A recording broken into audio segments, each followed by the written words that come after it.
are here. We are here. We are here. Good evening, gentlemen. Happy Sabbath. Hey. Good evening, sir. How are you, my friend? Friends? We are Doing well. good. Doing good today. Right. It's a Friday night, guys, and I missed you guys last week, man. We were this close. That's right. Oh, okay. there's From the Mama beautiful Patrick. southern city of Atlanta in the state of Georgia. Hey, Raj. Listen, that is a good thing because I didn't call her, so she's looking at her device, and it has alerted her. And so, Mom, it's so good to have you on with us tonight. This lets me know you're doing well. All right. All right. Love it. I got to fix your comment space there, Mama Patrick. Listen, Mama Patrick and Roger, my mother was in Atlanta last weekend as well. I thought about that. That storm was coming through where she is in South Georgia, so we wanted to get her out of that path. She's in a little town called Jessup, Georgia. And as we looked at the path of Idalia, it was coming right on the front doorsteps of Jessup. Wow. So we wanted to get her out of there. Hey, there's Miss Dimitri. She says she finally caught us. All right. Dimitri, how you doing? Was in her state, was in her country, her city, a couple of weeks ago, celebrating the Southern Union Women's Ministries Convention. Yeah, one of my members was there, Roger. She came back and told me, she said, I saw Roger Wade. Yeah. Hey, listen, one of my members was there as well, and they said, "Yeah, I saw your buddy Roger Wade." Yeah. I had quite a few folks who came up to me and said, "Hey, they support Pastors Roundtable. They love it." One lady says, "One of the reasons I like Pastors Roundtable is because you'll tell the truth." I was like, "Okay." All right. Wow. All right, good stuff. So listen, tonight's episode is called Catching Up. Catching up with the host.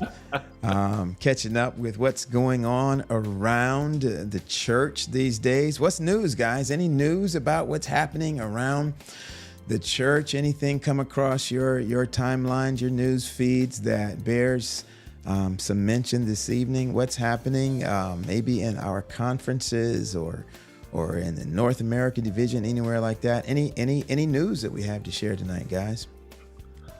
Actually, I haven't seen anything from the official channels coming through. I don't know. I think we mentioned it a couple weeks ago, the passing of Alvin Kibble. I think this weekend they're having the memorial services out in California. And then in October, they will have the memorial service in the Washington, D.C. area, in Columbia, Maryland. So, his family is still going through it. We have a couple other families within the South Central Conference family who are going through it. But things are a little quiet. I think people are waiting for the year-end meetings. Okay. All right. Yeah, so after the year-end meetings, we will probably hear some news. Hey. When are the year-end meetings, Roger? Is that like November? The year-end meetings for the North American division is in October. It's in October? Yeah. And then all of the unions do their meeting in November. Right. Yeah, we'll definitely see you there. Okay. Hey, listen, here's some news I got. This came across my feed this week. A few seasons ago, we had Elder Ron Whitehead as one of our guests.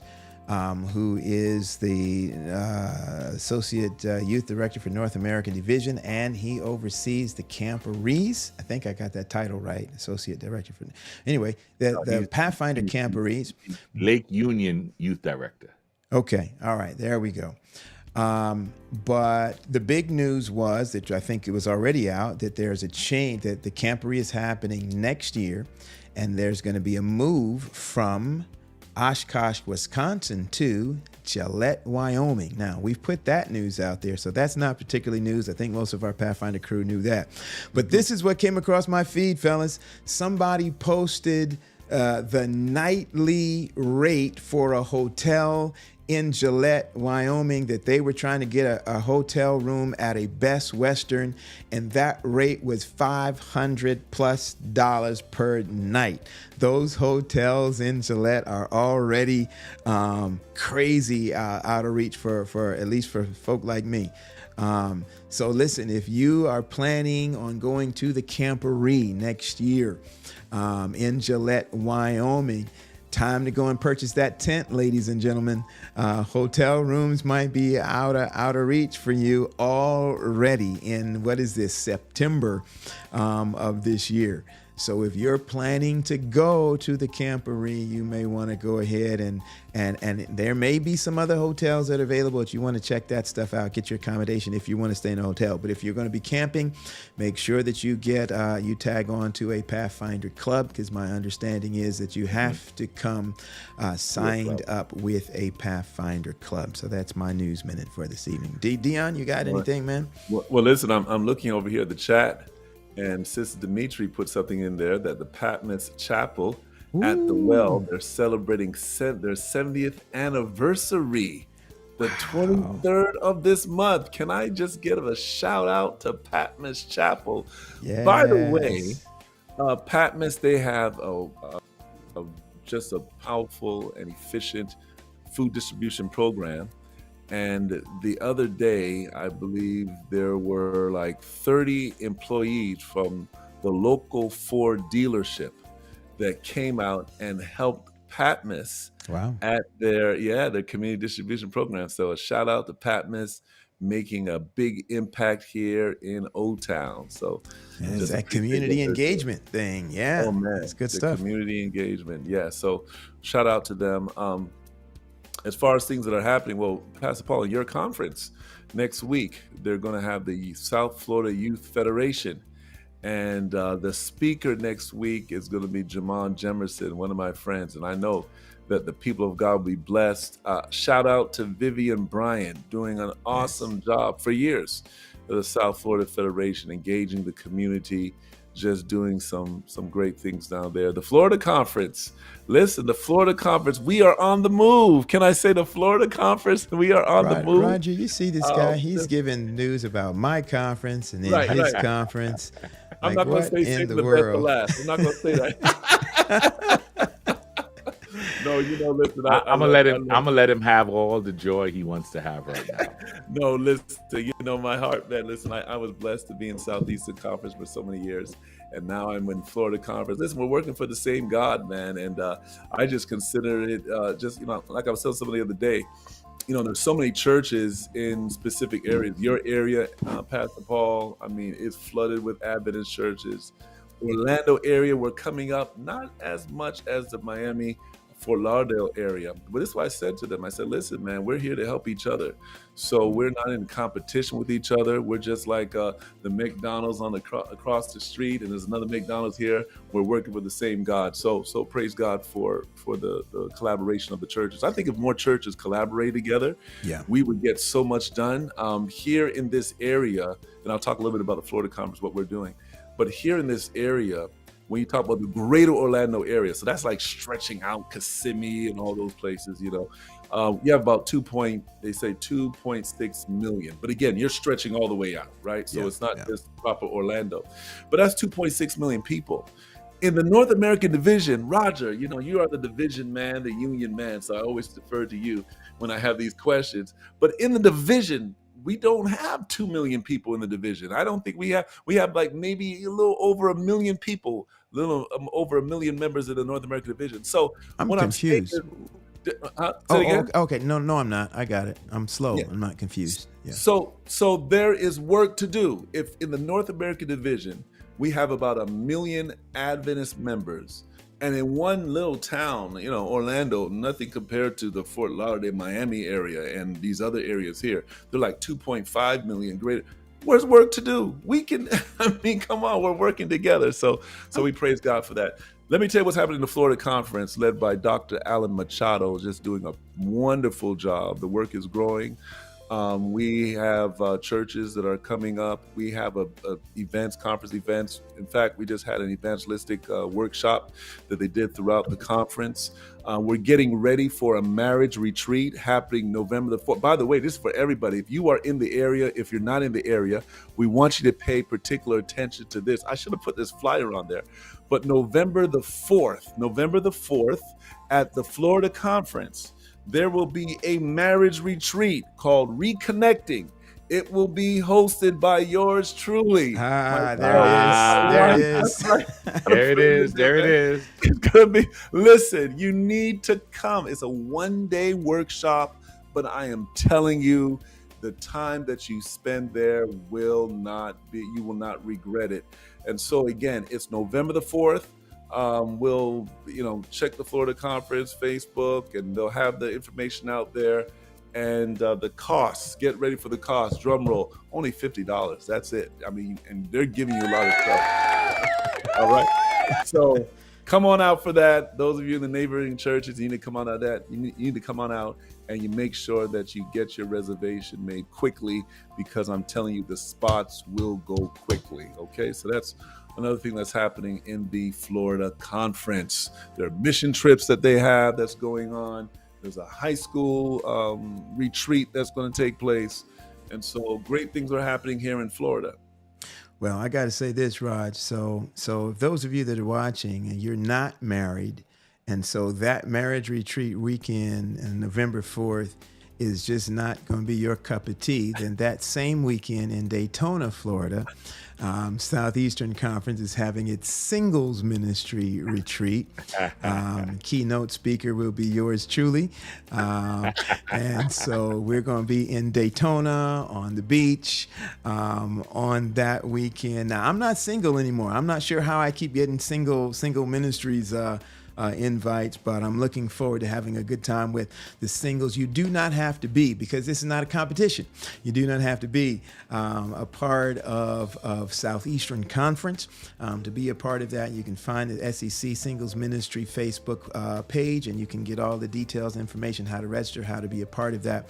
So we want to invite you as well to be a part of that coming up on that same weekend in November. I love it. And you know what, Pastor Paul, because we're working together, I'm going to make sure that I announce that to my people, man, those who are single and they want to take a part of that retreat. I'm going to send them your way, tell them that there's a great thing happening there, as you're going to do for me, right? Because we're not restricted as well. So, we praise work God, together. man. Praise God. Praise God. Is that the right answer? Praise God. Praise God. Praise God. Yes, indeed. I listen, I embrace the spirit of collaboration there. We will definitely send some folk that way. We'll put that, let it be known far and wide, just like we're doing right here on Pastor's Roundtable.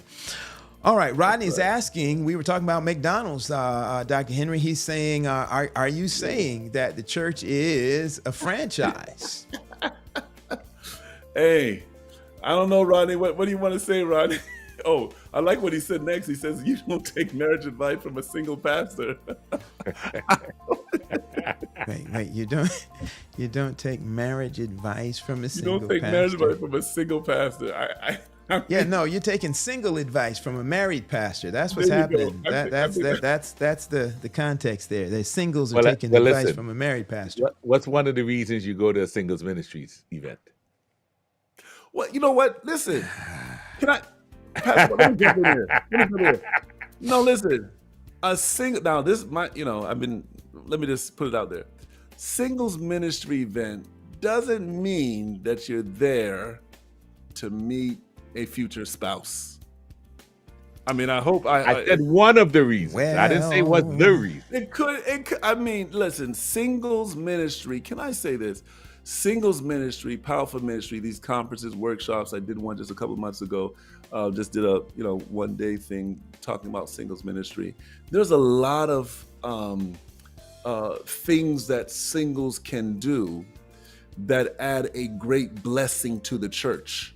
Mm-hmm. And as I was talking to the singles, one of the things that they said to me, they say, listen, we want to make it known that with these singles workshop and conferences, not all of us are going to look for a spouse, right? Some of us are going there to learn a little bit more about ministry involvement opportunities and that sort of thing. So yeah, singles is a big thing, and everybody was single at one time. Everybody. So True. it's yeah. You So know, again, I go have to ahead. give kudos to the Southwest Region Conference, Southwest Region Conference. I spent some time there, and singles ministry was under my portfolio as youth director, and we actually ministered not only just to young singles, we ministered to older singles, widowers, Yeah. those who Yes. were married and then they are now single. They find themselves single, and I think Mhm. that epitomizes what singles ministry is about. I think we have bought into the concept that it's there to go and find out how to be, how you should act, or how you when you're looking for a spouse. But Right. singles ministry stands on its own when Mhm. you are dealing with how you deal with being single. Right.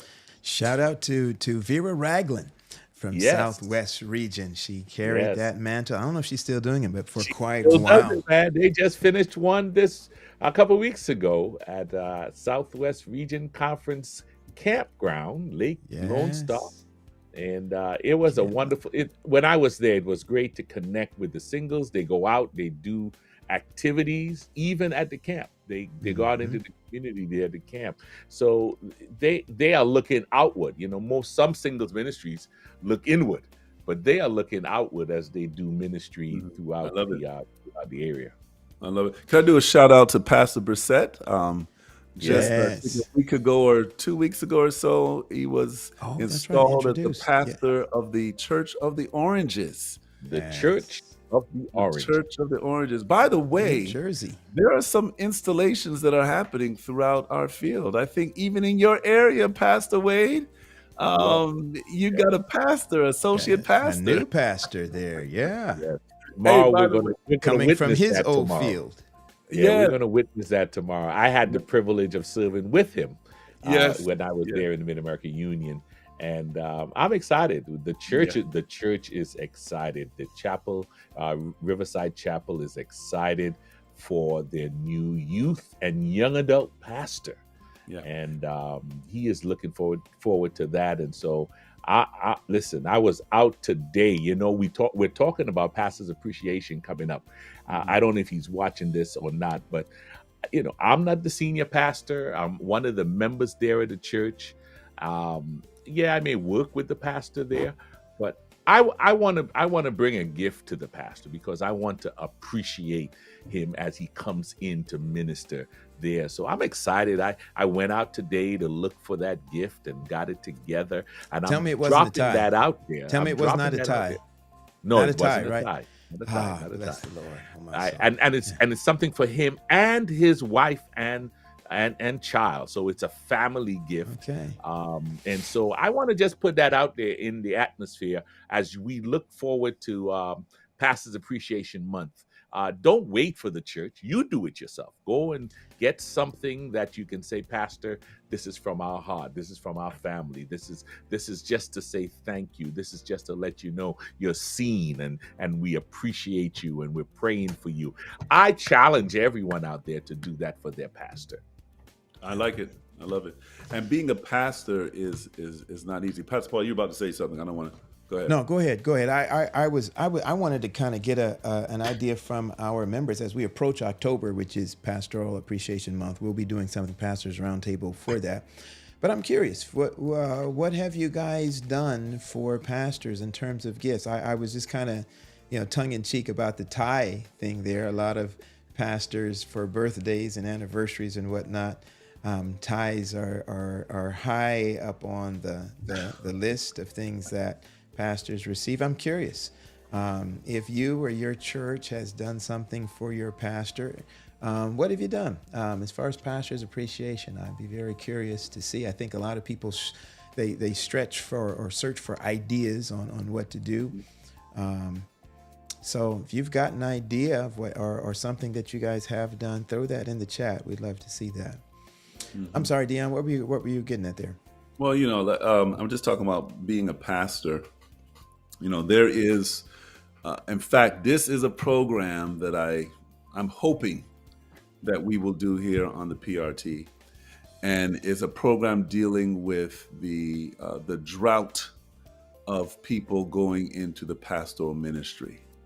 Right now, throughout our colleges, we don't have a lot of people who are graduating in theology with the intention of pastoring a church. And been in some conversations, and it is alarming, the amount of people that are not going, into pastoral ministry. And so there may be some reasons. Maybe in the chat, maybe you might know some reasons why people are not going into the pastoral ministry. But we got to do something about it because, we need pastors, and that is a very important position within our church, right? And so just diving into that, trying to get some understanding why people are not going into it. I know that there's been some talks among the leadership of our church regarding it as well. And so we want to dive into that, man, and see what we can do. All right. Rodney is funny. Rodney's Oh funny. my, Rodney, come on. I'm not even putting that on the screen. I'm not Listen, doing it. I saw this. I saw Rodney's comment, and I'm reminded of a joke that I saw, a real joke, a real REEL joke that I saw, that had a joke in it, and it goes like this. It goes like this. When the townspeople were looking to buy a boat, who did they go to? Or who should they go to? And somebody says, I know a man. Noah, man. You'll get it. Stop it. Stop it, Roger. Where's the I don't know where that thing.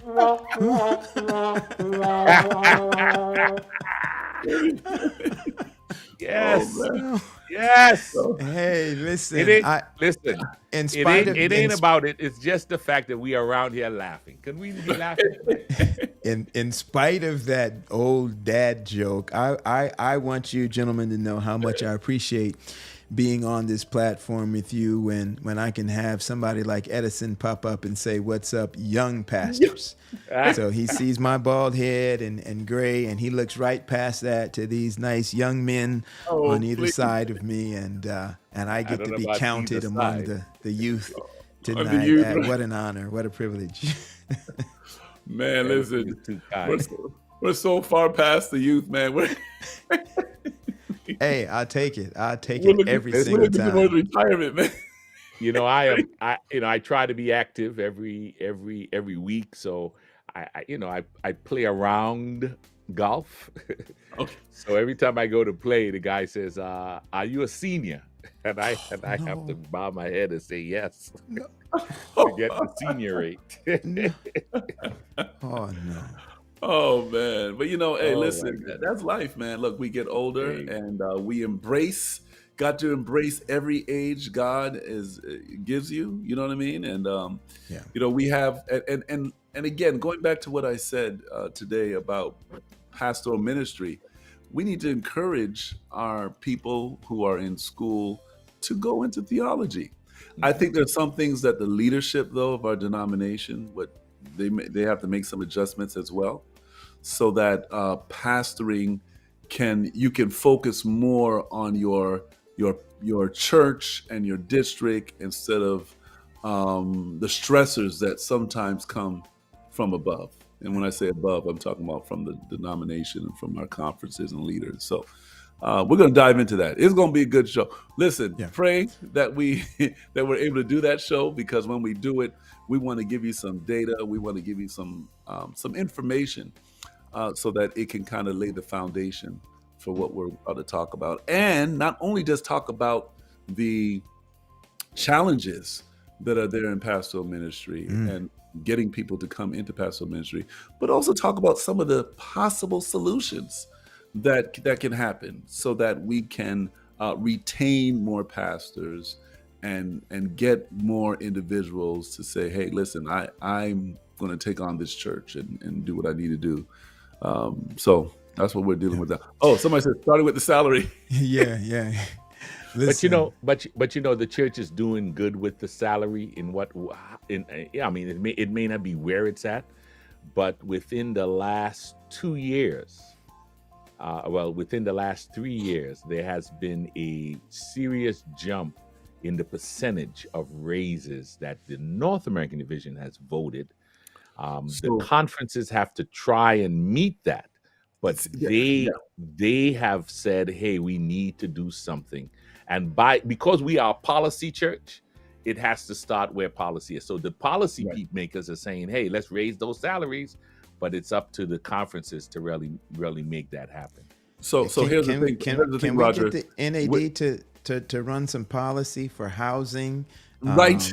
Come on. And get the NAD to write some policy for the oil companies, because they keep and the grocery stores, because no matter what they're doing with salaries, gas prices, housing costs, all those things are still putting and I'm being a little facetious, but I'm dead serious. For those of us that pastor in South Florida and those who are in other expensive parts of the country, salary is even with increases, the gap between salary and cost of living is actually widening. Yes. At a very alarming rate. And listen, not only are you talking about, the ERI, especially down there in Miami, which is crazy that they're not, we don't even want to go into all those details today. Not today, but we need to, yeah. Not in this show right here, but if you just take the mere schooling that a pastor goes through, that somebody was telling me they had a study, just the schooling that the pastor goes through, and you compare it to other people that are taking that amount of time in education, there is a disparity right there, number one. Number two, don't even talk about, and we're nowhere, you can't compare the pastoring here in the Adventist church to other churches. So you can't even do that. Don't even think about doing that. All right. But the third thing is the move. This move kills a pastor financially most of the times, right? Because oftentimes you are dealing with two salaries, right? And when you move, the spouse has to find another job and do some other things, and get selling your house, and then you go somewhere else, and it's these stressors make it challenging for the pastoral family at times. You see what I mean? I'm gonna ride with Rodney for a quick minute here, and just play the other side of this. When young people hear us as active working pastors having these kinds of conversations, and we're talking about all the stressors, how hard it is, how the people treat us bad, how the administrators treat us bad, how we don't make enough money, how wearing and taxing this is on your families and family life and moving and real estate and all that kind of stuff, then somebody could say, well, it's no wonder kids don't want to go into pastoral ministry. It's because we are making ministry look like we're not talking about the joy of evangelism. We're not talking about the power of God moving through our communities and this, that, and the other, the things that made ministry attractive to us. It may seem that we're spending less and less time talking about that and preparing people for Jesus to come, that he's almost here and that we got to get ready. And yet for some, it may seem like we're spending more time talking about these kind of temporal challenges. And so they're saying, well, if that's how our current pastors see ministry, and what it is like for them, then you got kids, people are saying, well, then why would a kid want to come and be a part of that if we have made it look like that? And I think while on one hand, those things are realistic, I do think we have to be very careful because I would not be doing anything. If God has called us to this thing, and I always told my folk, if they didn't pay me a dime, and I know everybody's not where I'm at on that, but if they didn't pay me a dime, I'd still do what I do. Right. because it's not a job, it's a calling. Right. And I think there is that side of the picture that we have to be more intentional about sharing as well. So there's that. Okay. I Well, wanna I I wanna got two say things. I wanna Let me say just say, as you I got two things to say real quick, Roger. It's going to be real quick, and I'll let you go. So I'm not even, you know, I'm not stopping with the pastoral ministry, but the teaching, the teachers here in the Adventist work. Not a lot of people are going to teaching as well because they can just get the job at the public school and get paid more. So these things are addressed. And then the last thing is the churches. Okay.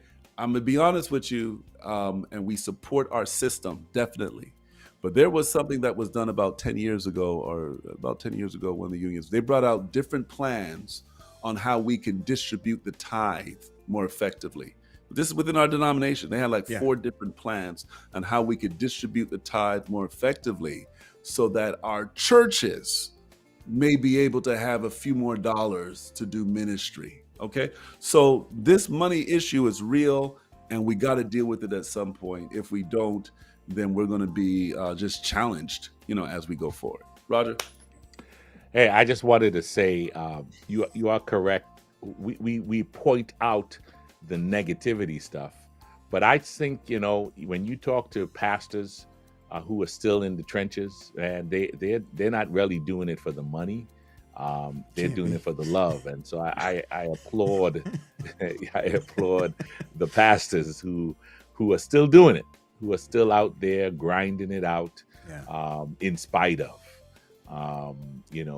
And it's different across around the world. Pastors go through so much in different parts of the country, in different parts of the world.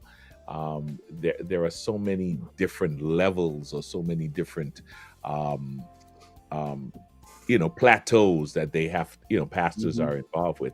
And so we want to, I think, as we get closer to October, I think one of the biggest things we can do is just say thank you to our pastors, because That's right. they're doing it. Let me put it this way. We're doing it. We're making it happen. We're making bricks without straw. No, let me not go there. It's happening. And we give God the praise. We serve a mighty God. Oh, yes, we do.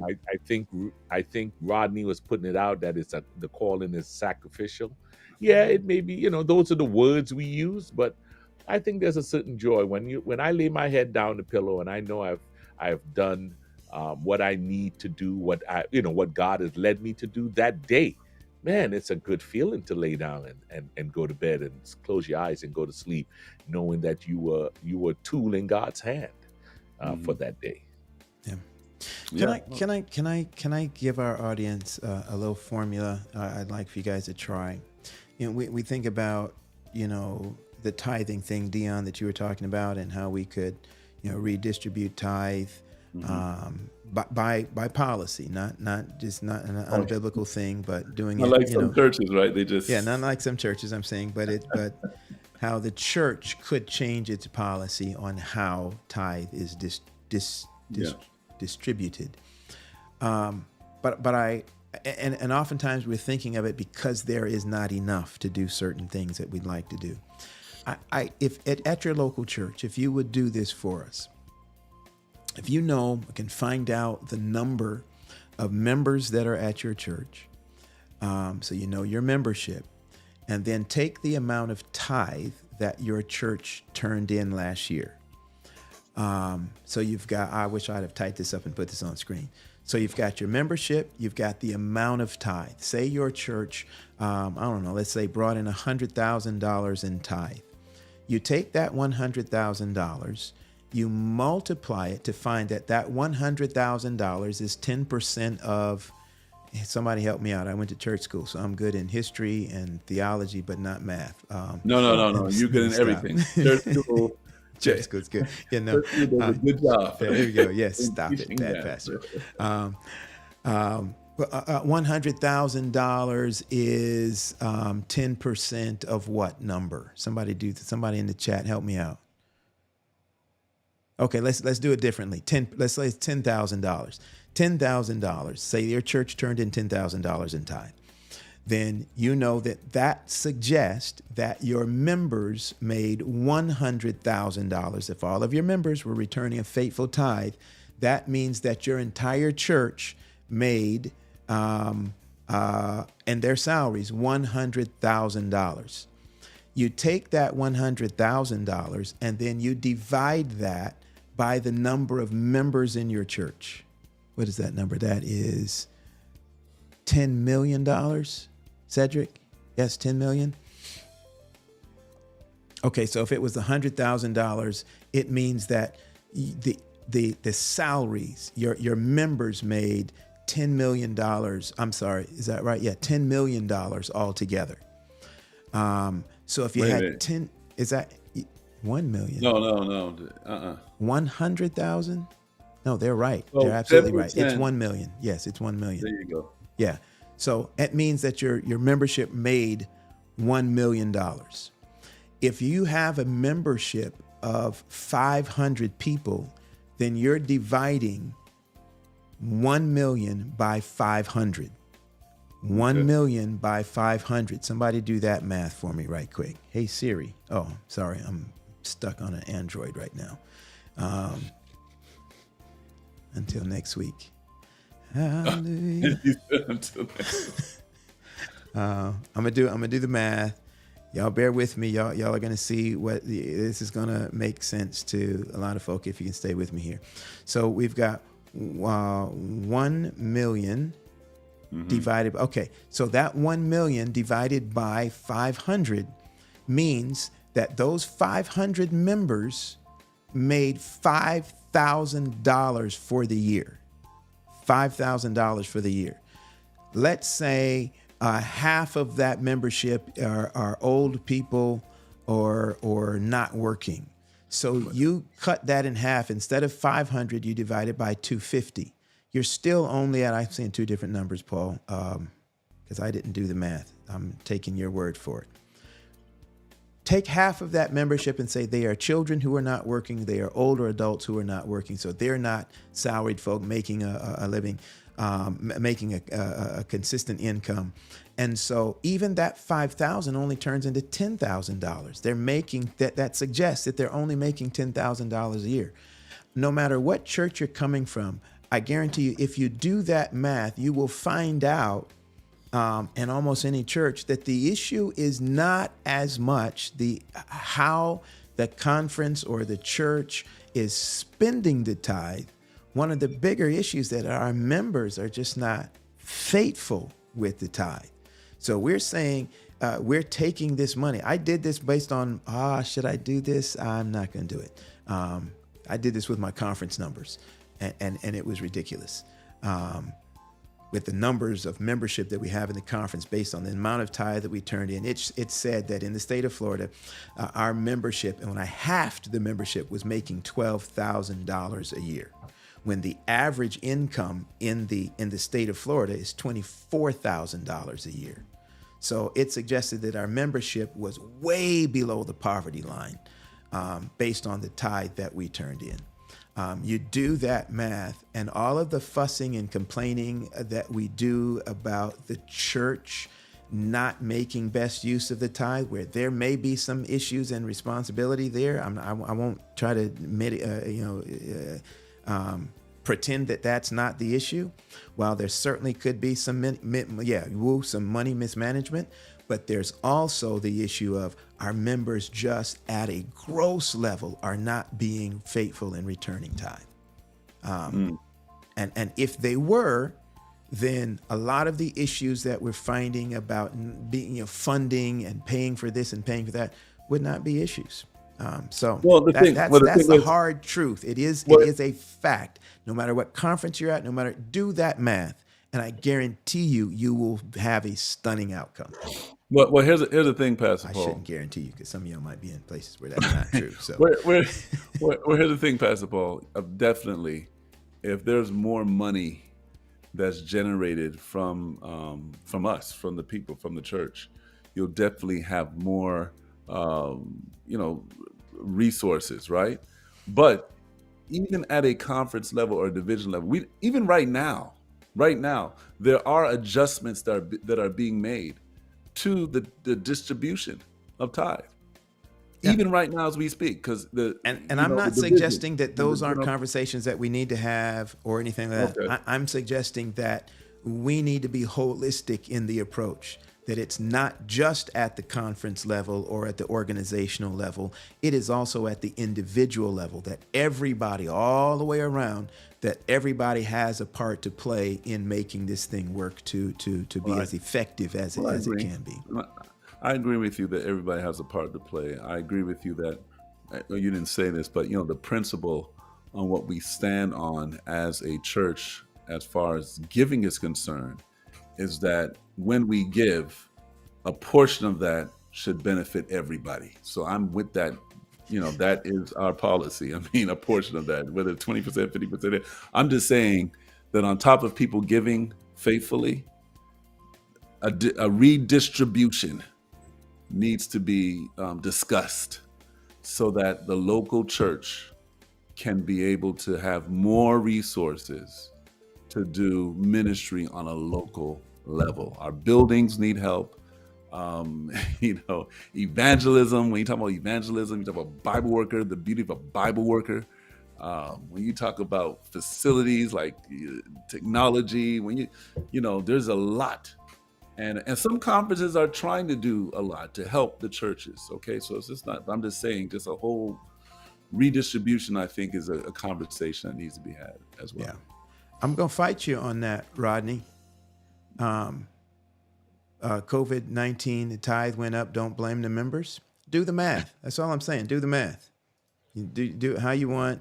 Do the math. The math tells its own story. So I'll leave it just like that. Do the math. You said do the math. Do the math. Yeah. The tide did go up, but it's flattening out for a lot of the conferences. So we live in. We got to remember we live with people who are creatures of habit, and until that's why it's tough to lose weight. That's why it's tough to save. You got to get started. You got to get used to it. You got to keep doing at it in order for it to make an impact. And to do, sometimes you got to be, what's the word? Intentional and sometimes dramatic to make a change. And so, we keep talking about it, but we haven't done anything about it. And so the question is, when are we going to do something? Well, listen, shout out to. Are we up for getting in Joseph trouble McCoy. tonight, yo? Huh? Are we good to get in trouble tonight? Are we all right with that? Can No, we do we a Kirk might have to Nugent leave thing and pretty delete soon, man. this when this is done? No, listen, we've been on this thing for a while, so we Because may I have can to. say some stuff. I know. We may have to do what do you call the hard close, what we have in our production guide. But hey, listen, a shout out though to the conference presidents who initiated the regional retirement program, Joseph McCoy and that whole crew. You're talking about taking a step and doing something that will impact the workers and so forth. So, listen, it's been done before. It could be done again. I'm going to do it, gentlemen. Here it is. Oh, Y'all ready? I'm not ready. You're never ready. All right, you're not ready. That's so good. People are ready. So we say that the tithe is to be used for the workers. Like that's a theological basis that we use that governs the use of tithe, right? That the tithe in the old sanctuary system, people brought the tithe and it was only for the use of the priest, or for the Levites rather. And so we've taken the stance denominationally that tithe cannot be used, at least at the local level, for paying the church mortgage or for paying the janitor or for paying the secretary or but it can only be used for the Levites. Now we expand that because we include the teachers. So you got a school, you've got teachers. So our principals, our teachers, partially in some cases paid out of the tithe. and we've made the case that theologically or doctrinally, that we cannot use the tithe for building projects, et cetera, et cetera, et cetera. So here's my thought on that. When the tithe is returned to the storehouse or to the Levites, then the Levites, if it's theirs, can't they decide what they do with it? Like, shouldn't I be able to decide what I do with my money? The answer is yes. No matter what you were trying to, yes, the answer is yes. I ought to be able to decide what I do with my money. So if the Levites get together and say, this is all the tithe that has come into the storehouse, we would like to allocate a portion of this to go back to the local church or to go back here, there, or there. Then it's an issue of the Levites saying, this is what God has made a portion to us and for our families, for our care, da, da, da. But we are making the decision because God has given us governance over our funds that we can make a decision to distribute it in this way. If all the Levites come together and vote and say that, then I don't see how that is outside of the biblical plan for the use of tithe.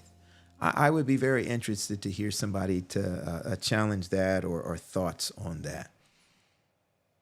I'm getting blank stares from my co-hosts on this one. So maybe I went too far, too deep. Well, I really am not understanding what you're trying to say in terms of when you say the Levites make the decision. Are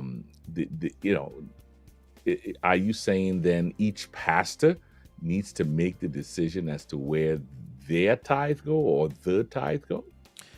I'm saying, so right now, those decisions are generally made by committees that are combined of both lay persons and clergy. But wait. The decision of where and what to do with the tithe is not at that level. It's a level at the general conference level where a decision was made that this is how we operate. So and at each conference level, the conference keeps most of the tithe. Very little of the tithe goes up the chain. Most of it stays at the local conference level. Right. While it is at local conference level, how that money is distributed at the local conference level, oftentimes there is a conference committee or people who are not Levites have a vote or a say-so in house, at least a portion of that money. I know what I'm talking about. It might be out of policy, which I think is what you're shaking your head about, but it absolutely happens. And so my point is that biblically speaking, if it were all whoever we consider modern Levites sitting around a table making that decision, making those votes, I would not see any problem with them deciding what we do with our funds. So every pastor having a voice in saying, or every worker, everyone considered a modern Levite, having a voice in what is done with those funds, then I think if they have that voice, then fine. It's not outside of the biblical. Hey. So in the none chat, should go to the GC. In the chat, Novell Allen says, I'm in agreement with that, Pastor Paul. None should go to GC. Did you say that, Pastor Paul? Pastor Paul did not say that at all, Novell Allen. I'm just looking at the chat. Listen, if you're just joining this broadcast and seeing this up on the screen, please rewind about 45 seconds and catch my comment in context. I did not say none should go up to the GC. 22.5% goes up to the no. That's a hugely erroneous number, Rodney. From a local conference, it's only about I don't think it's more than 2 or 3% that goes up to the general conference. No. It's like 63% or something like that stays in the local conference. I'm talking. He's saying 22 goes up to the general conference. It's an NAD, so he has a /NAD. Oh, and NAD. Okay, split Right, between the two. right. I don't even think it's that high. I think I don't think it's that high it's either. like It's like 6 or it's like 9%. Something goes to the union. I think it's like okay. 9% goes to the union, and it's about 5%. It's small numbers. There's nothing more than 10%, I believe. But I'm not a treasurer, so Well, it's on my I conference. We have it on our website. I'm gonna pull it up right now. okay. But there is something funny about the graphic that we have on our website that seems like it's not telling the whole story, but I'm going to pull it up right now and drop it in this on the screen if I can get it to load. Uh-oh. Holy Ghost might be saying, "No, Pastor Paul, don't do it." Because the website isn't loading. I think Florida Conference has a graphic too of how tithe is distributed. Wow, my conference page is not loading right now. This is what happens when we're on too late, guys. Well, again, I mean, again, it is I think we have a good principle within our church, right? Because it helps everybody. So I'm in agreement definitely with the principle.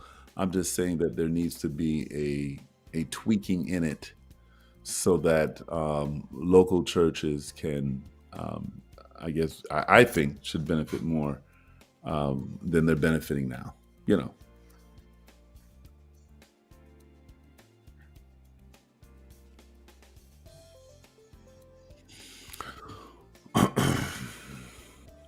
Oh, y'all don't wait on me. Go ahead. Y'all keep talking. I'm Well, listen, man, I have nothing else to say. Okay. Well, in that case, next week, let's talk about it. What's happening next week. weekend? Yeah, next week we're talking about. We are actually talking about social justice, and we are going to have with us Dr. Jackson Doggett, who is out of Allegheny East, I believe, and he's going to be dealing with that. And then Dr. Hemmings, am I right? Passed away. Yes. Mm-hmm. And Pastor Hemming, Dr. Hemmings is out of Washington Adventist University. So it's going to be a great show. And we're actually having that conversation in light of the regional conferences, religious liberty organization that is actually heading to Maryland for their convention at the end of the year. Mm-hmm. So end of actually September.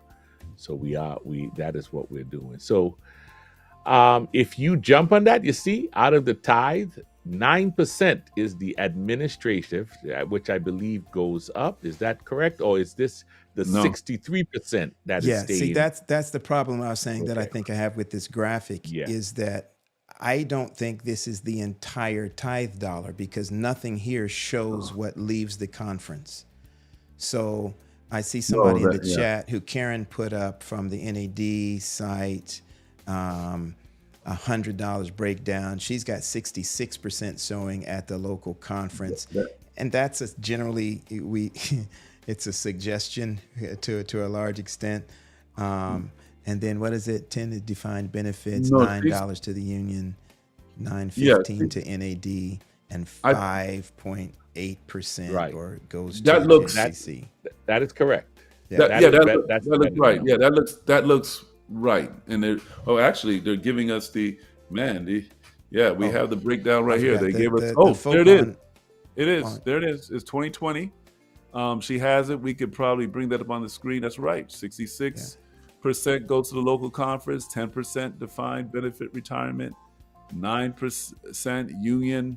9 to 15 NAD. 5. Yeah, that's it. Yeah, that's it. Yeah, good. That's it. So 9 is 18 plus 5. What that is? Again? 9 and 9 is 18, 19, 20, 21, 22, 23. So almost 23%. So Rodney was right. 23% goes up. He just actually it's 34%. Yeah.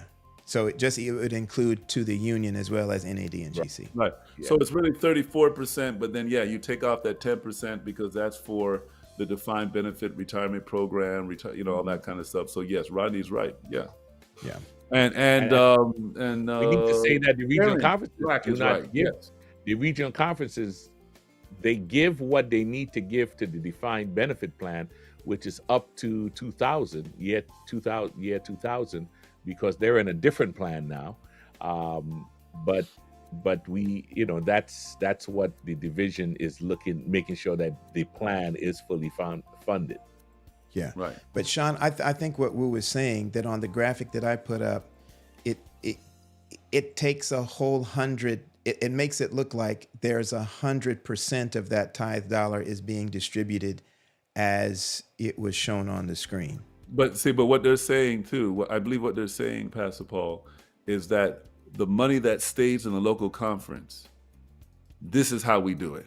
Right. I understand. And I think Okay. I think Wu was saying is that why isn't it transparent that in this graphic that this is referring to the 66 that stays? Some could look at this and say, oh, this is the entire tithe dollar, how it's distributed. Oh, and it's not transparent to say that it is not.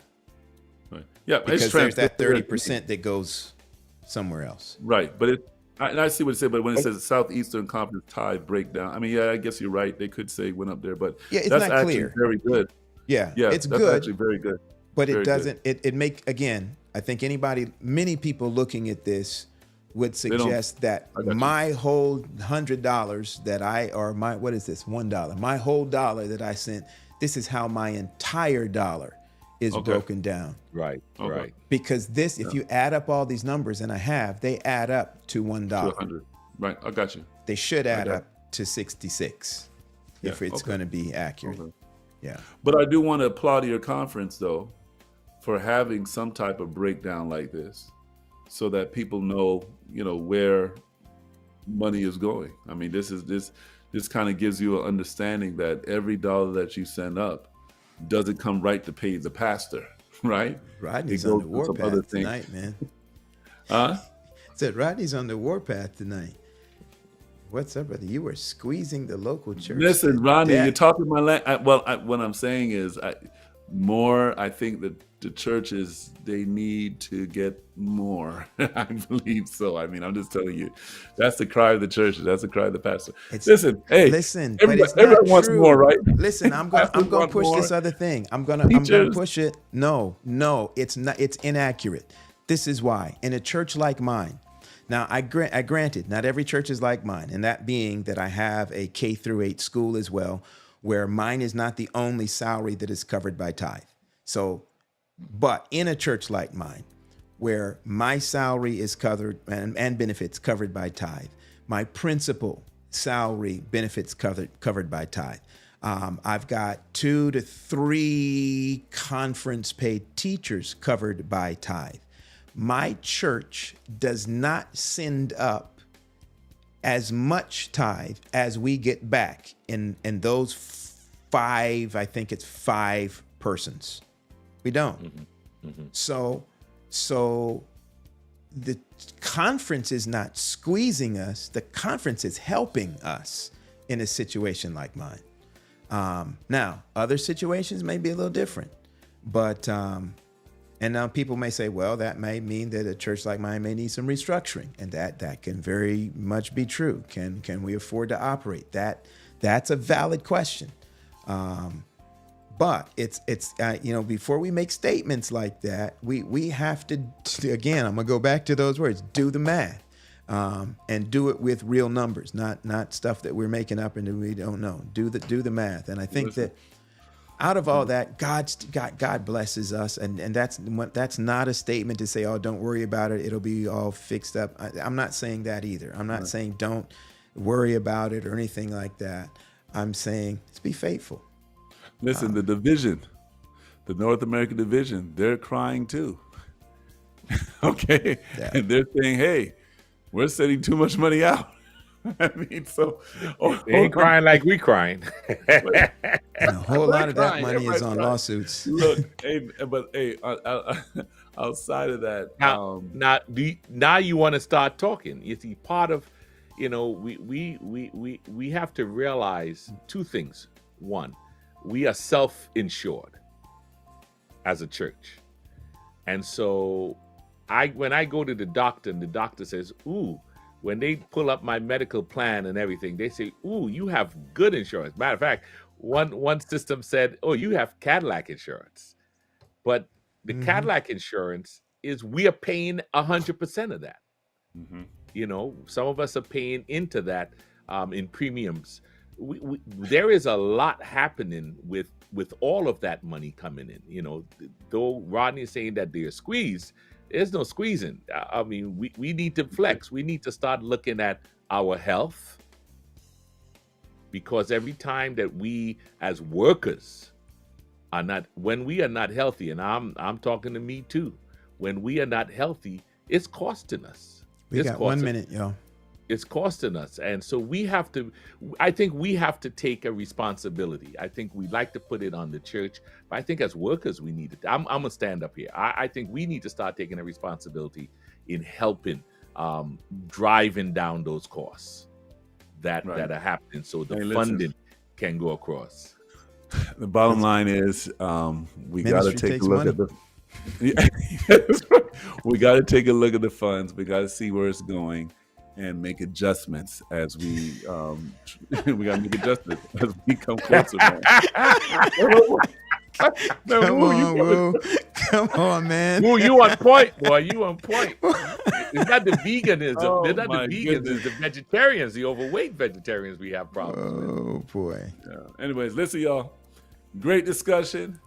I think we need to bring it back up again, get some people on, talk about some solutions, and answer them, as you said, Pastor Paul. I mean, encouraging members, including us, everyone, to give and be faithful.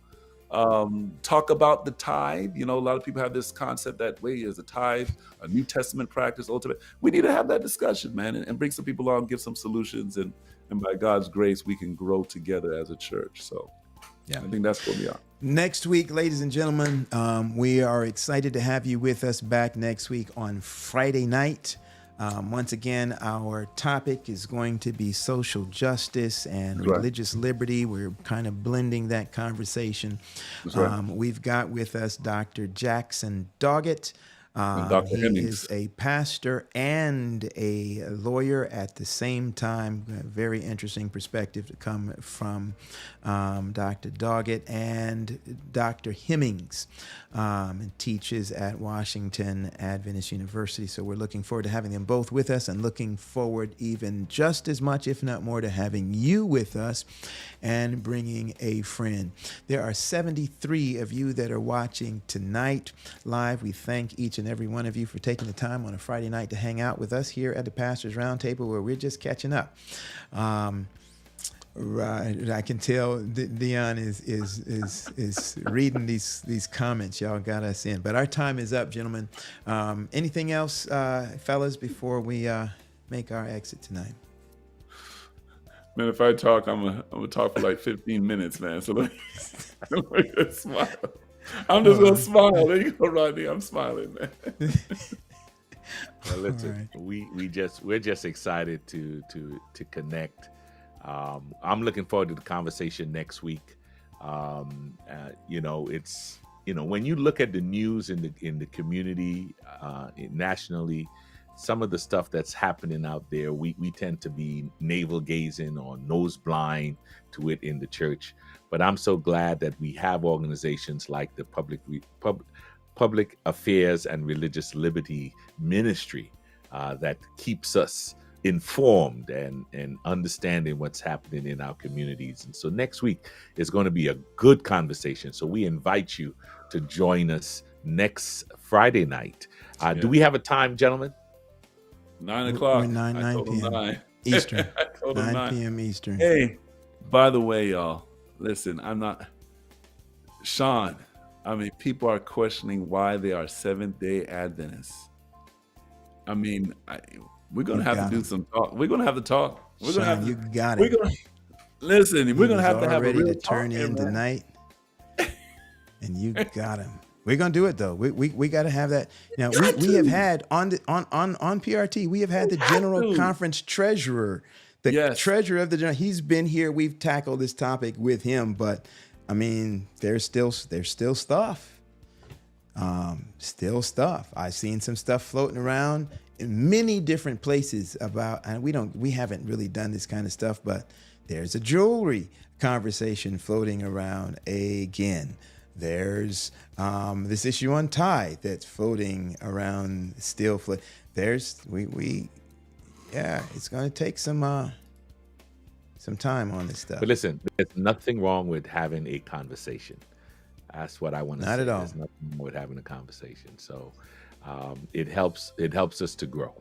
And I appreciate that about our church. It allows us to have these conversations so that we can be better citizens of here and the here to come. I love it. So listen, thank you for joining us tonight. We thank God for how you have joined us and partnered with Pastors Roundtable to help make ministry relevant, resourced, and real. God bless. Good night, everybody. Oh, and it can't locate the file. See? All right. No outro tonight. That's it. Oh, wait. Let's do it.